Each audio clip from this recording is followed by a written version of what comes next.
So what's up sa inyo mga ka-pliers? For today's video ay pumatay ng DIY na trapdoor at ito siya. So yun mga ka-pliers, ito na siya. Testing natin kung makakapasok ng ating mga baguhang kalapati. Ito siya.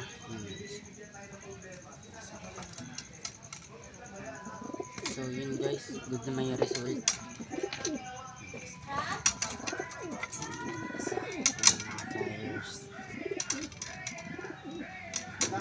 Ito siya mga ka-pliers.